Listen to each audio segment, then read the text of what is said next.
오늘 아침 정부권 주요 뉴스입니다. 검찰이 국정농단 사태 박근혜 대통령의 공모를 명시하면서 하야 요구가 더욱 확산되고 있습니다. 도의회가 관변단체인 바르게 살기 운동협의회 지원을 위한 조례 제정에 앞장서면서 비난을 받고 있습니다. KTX 이용을 편리하게 하기 위해 익산과 군산, 전주, 김제와 장항을 잇는 전철 사업 구상이 제안돼 관심을 끌고 있습니다. 전라북도 지방은 오늘 가끔 구름이 많겠고 평년보다 온화한 날씨가 이어지겠습니다. 여러분 안녕하십니까? 전주 MBC 뉴스투데이입니다. 전라북도의회가 바르게 살기 운동 협의회 지원을 위한 조례를 추진하고 있습니다. 범도민의식 개혁 운동 같은 것을 벌이는 이른바 관변단체인데 전라북도는 조례 이전에 이미 수천만 원씩을 지원하고 있습니다. 이종유 기자입니다. 바르게 살기 운동협의회 중앙회. 1989년 전라북도와 도내 14개 시군은 물론 전국의 지회를 구성한 전국 규모의 사회단체입니다. 전라북도는 이 협의회에 올해 6,800만 원을 지원하는 등 매년 예산을 지원하고 있습니다. 2015년 기준 이 협의회 전체 예산은 8,259만 원. 이 가운데 82%인 6,800만 원을 도에서 지원받았을 만큼 사실상 도민 세금으로 유지되고 있습니다. 바르게 살기 운동 조직 육성법이 1991년 12월이 제정이 되고 전라북도는 이제 1992년부터 그 근거에서 보조금을 지원하게 됐습니다. 협의회의 사업 계획입니다. 범도민 의식개혁 운동과 생활예절 캠페인 등 추상적인 사업들이 대부분입니다. 전북과 경북 국민화합 전진대회와 전국 회원대회 참석 등 회원들의 자체 행사를 도 예산으로 치르는 셈입니다.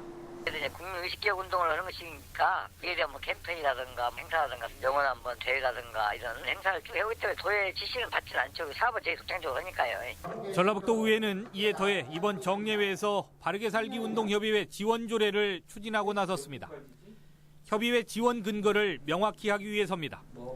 전라북도에는 이미 비슷한 성격의 단체인 새마을회를 지원하기 위한 조례가 마련돼 있습니다. 지난해의 경우 1억 4천여만 원의 도 예산이 지원됐고 이 안에는 새마을 회원 자녀들에게 지급하는 5,600만 원의 장학금까지 포함되어 있습니다. 이러한 과정들을 이해할 수 있는, 수긍할 수 있는 시민들이 얼마나 있겠느냐. 전라북도가 예산에서는 다시 재고해 봐야 된다.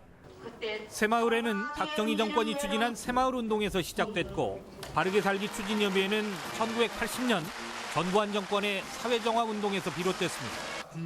이들 단체에 지속적으로 국민 세금을 지원하는 게 맞는지 도의회가 지원 조례까지 만들어 근거를 마련해야 하는지 논란이 일고 있습니다. MBC 뉴스 이종유입니다. KTX 익산역 접근성을 높이기 위해 광역 전철망 구축이 필요하다는 주장이 나왔습니다. 정원율 익산시장은 전주와 군산, 김제 지역에서 KTX 익산역에 편리하게 접근할 수 있도록 전라선과 장항선 일부 구간을 전철화하는 방안을 차기 대선 공약에 반영해야 한다고 밝혔습니다. 이는 수도권 광역 전철망과 비슷한 사업이며 사업비가 1,000억 원 안팎으로 철로를 신설하는 방안보다 경제적이라는 분석입니다. 자치단체 해외 자매 결연이 형식적으로 운영되고 있습니다. 도의회 허남조 의원에 따르면 전라북도와 도내 자치단체는 12개 나라 59개 도시와 자매 결연을 맺고 있지만 결연 행사 이후에는 관리 운영이 안 되고 있다고 지적했습니다. 익산시의 덴마크 오덴서시, 임실구는 중국 빈주시, 무주구는 프랑스 에비앙시와 교류 협약을 체결했으나 단발성 행사로 예산만 낭비했다는 지적입니다. 지난 주말 열린 정권 퇴진 촛불 집회에는 10,000명이 넘는 도민들이 모였습니다. 2008년 이후 최대 인파인데요. 잘못된 사회를 바로잡기 위해 지켜둔 촛불은 바람이 불고 비가 와도 꺼지기는커녕 더 크고 환하게 타오르고 있습니다. 김아연 기자가 보도합니다. 부모 손을 잡고 나온 아이들부터 중장년층과 노인들까지 촛불을 들었습니다. 충경로 사거리를 메운 1만 촛불 집회의 주인은 정당이나 특정 단체가 아닌 자발적으로 나온 시민들이었습니다. 저는 우리 시민들의 권력을 믿어요. 그래서 대통령이 하야하는 그날까지 이런 집회가 계속될 거라고 생각합니다. 중고등학생과 대학생들은 비선 실세에 의한 국정농단 사태 이후 적극적으로 생각을 표출하고 있습니다. 수능을 마친 수험생들도 대거 참석해 공정하지 못한 사회에 대한 비판을 쏟아냈습니다. 공부는 제가 잠을 줄이거나 하면 이제 자투리 시간을 할 수 있지만 민주주의는 지금이 아니면 못 지켜내는 일이고 역사에 무임승차하지 않기 위해서 나왔습니다. 청와대와 대통령이 버틸수록 집회 참가자는 더욱 늘어나고 있습니다. 장애인이나 여성 비하 발언을 서로 자제시키고 교통 정체에 항의하는 시민을 이해시키며 목소리를 모아냈습니다. 의제도 다양했습니다. 정권 퇴진뿐만 아니라 장애인 차별, 국정교과서, 한일 위안부 문제, 공정한 대한민국 등에 대해 자유로운 발언이 이어졌습니다. 광장의 촛불은 일상생활로 옮겨오고 있습니다. 아파트 베란다에는 정권 퇴진을 요구하며 개인이 내건 현수막들이 내걸리고 있습니다. 그래도 혹시 누군가 지나가다가 이렇게 자기 집에 이런 걸 걸어놓은 사람이 있다는 걸 보면 또 서로 용기를 받고 힘을 받고 하지 않을까. 자영업자들도 영수증에 시국 관련 의견을 표출하는 등 각자의 방식으로 정권 퇴진 운동에 동참하고 있습니다. 전북 시국회의는 이번 주에도 각 시군별 집회를 이어가다 오는 주말 다시 서울 또는 전주에서 집중 집회를 열겠다고 밝혔습니다. MBC 뉴스 김하연입니다. 최순실 게이트에 대한 검찰의 중간 수사 결과에 대해 시민사회단체가 대통령 하야와 구속 수사를 촉구했습니다. 전북시국회의는 검찰이 최순실 씨 등을 기소하면서 박근혜 대통령과 공모관계가 있다고 발표한 데 대해 대통령이 국정농단 사태의 핵심 범죄자라는 사실이 명확해졌다며 하야를 촉구했습니다. 민주노총 전북본부도 피의자 신분이 된 대통령은 즉각 하야해야 하며 총리 교체와 국민내각 구성 등 하야 이후 전국을 민중 중심으로 논의할 시점이라고 말했습니다. 김무성 새누리당 전 대표가 오늘 오후 전북대학교에서 4차 산업혁명과 대한민국의 미래라는 주제로 특강을 할 예정이었지만 최근 국정농단 사태에 대해 새누리당의 책임을 묻는 여론이 커지자 이를 취소했습니다. 전북대학교 총학생회는 현 시국에서 김 전 대표의 방문이 적절치 않다는 의견을 학교 측에 전달했으며 김 전 대표는 최근 경북대와 충북대 방문 시 학생들의 강한 반발에 부딪힌 바 있습니다. 다른 지역의 뉴스를 전해드리는 시간입니다. 오늘은 목포 소식인데요. 수확기를 맞은 해남 지역 배추밭에 이름표가 내걸렸습니다. 농산물 절도를 막기 위해 경찰이 내놓은 묘안인데요. 실제 범죄 예방에 효과가 좋다고 합니다. 목포 MBC 신광하 기자가 보도합니다. 지난 1월 해남군 문내면의 배추밭. 화물차 2대가 배추밭에서 갓 뽑아낸 배추를 싣고 있습니다. 대낮 정상적인 배추 수확처럼 보이지만 배추를 통째로 수확해 훔쳐가는 절도 현장입니다. 전국 겨울 배추의 80%가 생산되는 해남 지역에서만 지금까지 6건의 배추 절도가 발생했습니다. 배추는 파종 단계에서 중간 상인들에게 팔려나가는 경우가 많기 때문에 배추밭 주인조차 정확한 소유자를 알 수 없는 경우가 많습니다. 들거지로 불리는 농산물 절도범은 바로 이 점을 노렸습니다. CCTV 검색 등으로 절도범들은 모두 붙잡혔지만 수사 과정에서 자기 밭으로 착각했다며 변상하면 그뿐. 대책에 부심하던 경찰은 배추밭에 이름표를 세우기로 했습니다. 그때 밭을 착각해서 절도를 했다 이런 말을 했었습니다. 그래서 예방하는 방법이 그러면 실명제를 해서 명찰 달자 이런 착안을 했. 마을 이장들이 명찰 달기 캠페인에 참가하면서 해남 지역 400헥타리의 배추밭에 소유자를 알리는 명찰이 세워졌습니다. 문내 파출소에서 지금 현재 이런 안을 내가지고 지금 하고 있는데 굉장히 부담이 들어가요. 편한 마음이 편고 배추가 있으니까 누가 안 가져가잖아요. 명찰이 달려니까. 해남군과 경찰은 수확기 농작물 절도를 예방하기 위해 마을 입구에 CCTV를 추가 설치하는 한편 이름표를 세운 배추밭을 중심으로 순찰을 강화하고 있습니다. MBC 뉴스 신광하입니다. 전라북도는 올해 시장 가격 하락 시 차익을 보전해주는 가을 무화 배추의 기준 가격을 각각 432.2원과 450.3원으로 확정했습니다. 이번에 결정된 기준 가격은 작물 생산에 소요되는 생산비와 비교할 경우 평균 85%가 높아 가격 안정 사업에 참여한 농가들에게 도움이 될 것으로 기대됩니다. 전북 주요 농산물 가격 안정 사업은 2018년까지 시범 추진 뒤 확대할 예정이며 내년부터는 시군별로 대상 품목을 결정하게 됩니다. 전북 디자인센터 건립 규모가 예산 부족으로 당초보다 대폭 축소될 전망입니다. 도지사 공약 사업으로 추진 중인 전북 디자인센터는 당초 150억 원의 예산으로 건립한다는 방침이었지만 정부 지원은 물론 자체 예산도 부족해 투입비가 35억 원에 그칠 전망입니다. 이에 따라 타 시도의 경우 정부 지원으로 500억 원 규모의 시설이 갖춰진 데 비하면 전북 디자인센터는 규모와 내용에서 형식적인 수준에 그칠 가능성이 높습니다.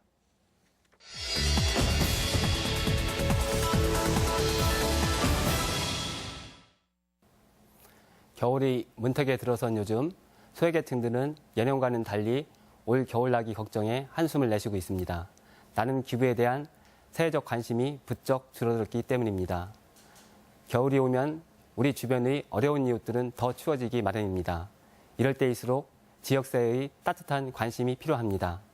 사랑의 열매에서는 오늘부터 72일간 전라북도 어려운 이웃을 돕기 위한 희망 2017 나눔 캠페인을 시작합니다.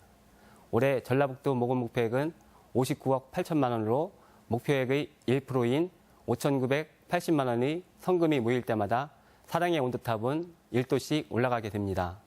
출범 18년째를 맡고 있는 희망 나눔 캠페인은 도민 여러분의 많은 관심과 참여 속에 매년 모금 목표액을 달성해 도내 어려운 이웃들이 생계비와 난방비 등으로 지원하였습니다.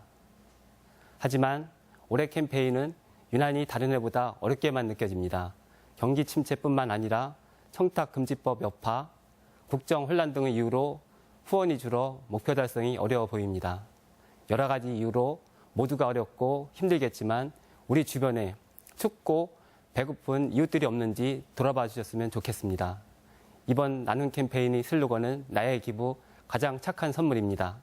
도민 여러분께서 나눠주신 작은 성금이 이웃들에게는 소중한 선물이 될 수 있도록 많은 관심과 참여 부탁드립니다.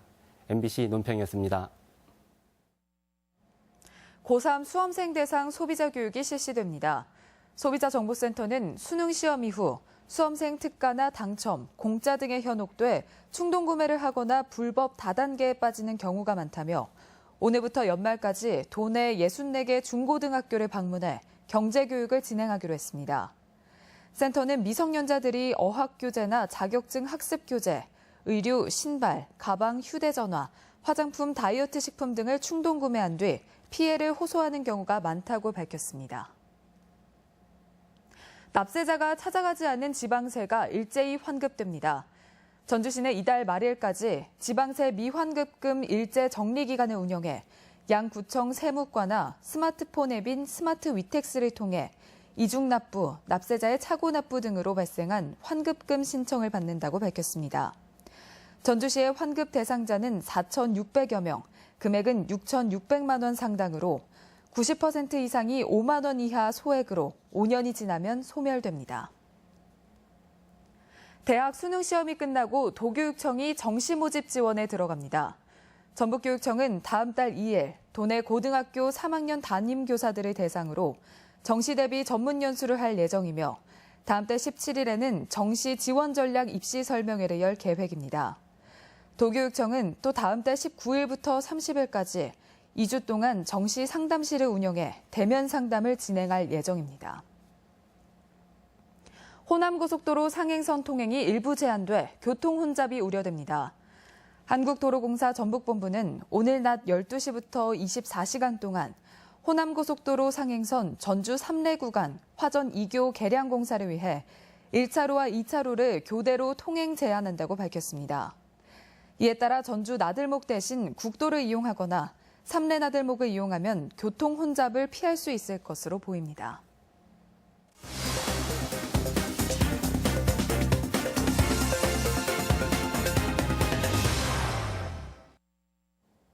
전주에서 시작된 금연아파트 지정이 김제, 완주 등 시군으로 확산되고 있습니다.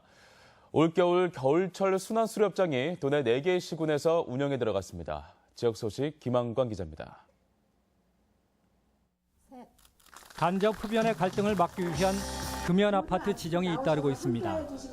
완주군이 동동 광신 프로그레스를 금연아파트 1호로 지정한 데 이어 김제시도 하동 주공과 성덕 하이빌, 교동 휴먼시아 등 3곳에서 금연아파트 현판식을 가졌습니다.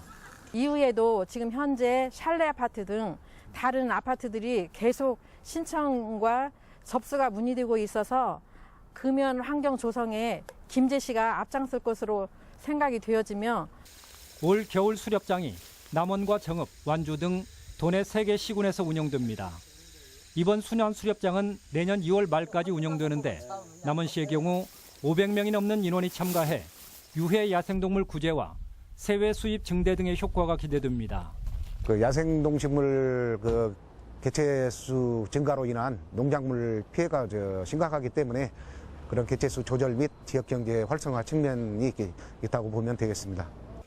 장수군이 올해 숲과 고기와 부산물을 혼자 사는 어르신 가구에 땔감 등으로 공급한 성과를 인정받아 임업 기능인 경진대회에서 전북 대표로 최우수상을 수상했습니다.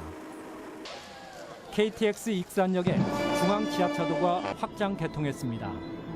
기존 왕복 2차로의 중앙 지하차도가 4차로로 확장돼 철도 이용객 편의는 물론 구도심 활성화 효과 등이 기대되는데 추가 신설 구간은 연말 개통 예정입니다. 중앙 지하차도와 서부역사 진입로가 완전 개통되면 익산의 동서축을 이루며 지역 균형 발전은 물론 대한민국 최고의 교통 물류 중심 도시로 새롭게 거듭날 것입니다. 무주군이 김천시, 영동군과 지역 상생을 위한 발전 협약을 체결했습니다. 삼도봉 생활협의체를 확대 개편한 발전 협약은 세계 시군의 공동 발전 사업을 평가하고 우수 사례를 공유하는 등 상생의 노력을 추진하게 됩니다. MBC 뉴스 김한광입니다. 재활용품을 새 제품으로 만드는 업사이클 센터가 건립됩니다. 전주시에 따르면 2018년까지 예술촌으로 탈바꿈될 성매매 집결지인 전주 선미촌 내에 49억 9,400만 원을 투입해 센터를 건립합니다. 업사이클 센터는 업그레이드와 리사이클의 합성어로 자투리천으로 에코백을 만드는 등 버려진 재료로 새 상품을 만들어내는 곳입니다. 우리 지역 행사와 문화 소식입니다. 익산 예술의 전당은 모레 고3 수험생들을 대상으로 애프터 수능 힐링 콘서트를 진행합니다. 새만금 상설 공연인 아리울 스토리 시즌 2번째 아리가 내일 김제문화예술회관에서 무료로 펼쳐집니다. 젊은 국악인들이 모인 다음 국악관현악단이 내일 우진문화공간에서 창단 연주회를 갖습니다. 익산 다큐 영화제가 모레부터 사흘간 익산 공공영상미디어센터에서 열립니다. 동학농민혁명 관련 기록물이 정읍 동학농민혁명 기념관에서 전시되고 있습니다.